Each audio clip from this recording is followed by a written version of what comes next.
जरासंध वध करने के पश्चात श्री कृष्ण, अर्जुन और भीम इंद्रप्रस्थ लौट आए।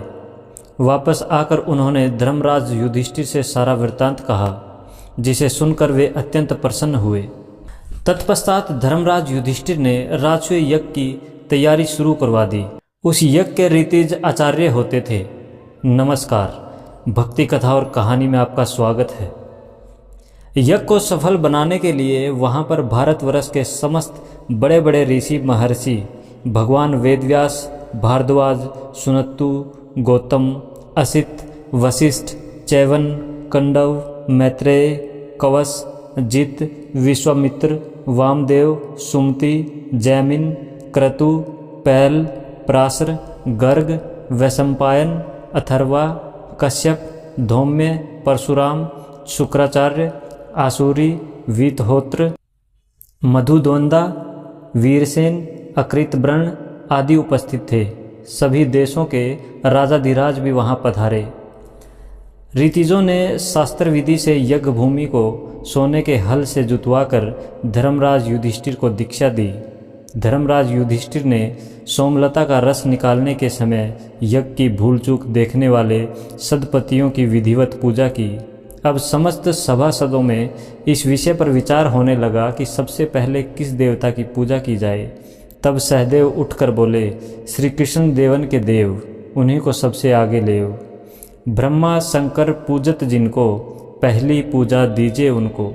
अक्षर ब्रह्म कृष्ण यदुराई, वेदन में महिमा तिन गाई। अगर तिलक यदुपति को दीजिए, सब मिली पूजन उनको कीजिए। परम ज्ञानी सहदेव के वचन सुनकर सभी सत्पुरुषों ने साधु साधु कहकर पुकारा। भीष्म पितामह ने स्वयं अनुमोदन करते हुए सहदेव के कथन की प्रशंसा की। तब धर्मराज युधिष्ठिर ने शास्त्रोक्त विधि से भगवान श्री कृष्ण का पूजन आरंभ किया। चेदीराज शिशुपाल अपने आसन पर बैठा हुआ यह सब दृश्य देख रहा था। सहदेव के द्वारा प्रस्तावित तथा भीष्म के द्वारा समर्पित श्री कृष्ण के अगर पूजा को वह सहन न कर सका और उसका हृदय क्रोध से भर उठा। वह उठकर खड़ा हो गया और बोला, हे सभासदों, मुझे ऐसा प्रतीत हो रहा है कि कालवश सभी की मति मारी गई है। क्या इस बालक सहदेव से अधिक बुद्धिमान व्यक्ति सभा में नहीं है, जो इस बालक की हाँ में हाँ मिलाकर अयोग्य व्यक्ति की पूजा स्वीकार कर ली गई है? क्या इस कृष्ण से आयु, बल या बुद्धि में कोई भी बड़ा नहीं है? बड़े बड़े त्रिकालदर्शी ऋषि महर्षि यहाँ पधारे हुए हैं। बड़े बड़े राजा महाराजा यहाँ पर उपस्थित हैं। क्या इस गाय चराने वाले ग्वाले के समान कोई और यहाँ नहीं है? क्या कौवा हविष्यान ले सकता है? क्या गीदड़ सिंह का भाग प्राप्त कर सकता है? न इसका कोई कुल है न जाति, न ही इसका कोई वर्ण है। राजा ययाति के शाप के कारण राजवंशियों ने इस यदुवंश को वैसे ही बहिष्कृत कर रखा है। यह जरासंध के डर से मथुरा त्याग कर समुद्र में जा चुका था। भला यह किस प्रकार अग्र पूजा पाने का अधिकारी है?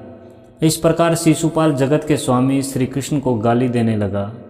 उसके इन कटु वचनों की निंदा करते हुए अर्जुन और भीमसेन अनेक राजाओं के साथ उसे मारने के लिए उद्यत हो गए, किंतु श्री कृष्णचंद्र ने उन सभी को रोक दिया। श्री कृष्ण के अनेक भक्त सभा छोड़कर चले गए, क्योंकि वे श्री कृष्ण की निंदा नहीं सुन सकते थे।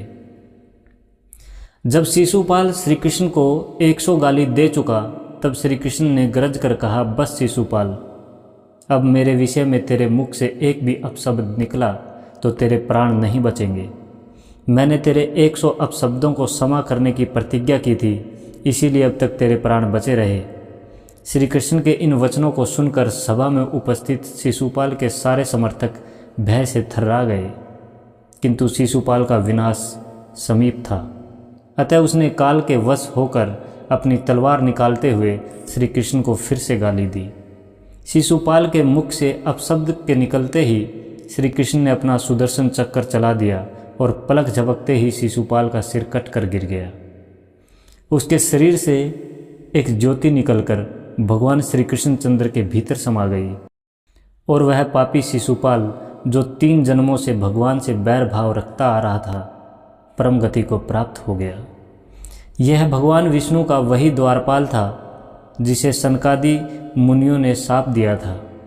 वे जय और विजय अपने पहले जन्म में हिरण्यकश्यप और हिरण्याक्ष, दूसरे जन्म में रावण और कुंभकर्ण तथा अंतिम तीसरे जन्म में कंस और शिशुपाल बने एवं श्री कृष्ण के हाथों अपनी परम गति को प्राप्त होकर पुनः विष्णुलोक लौट गए।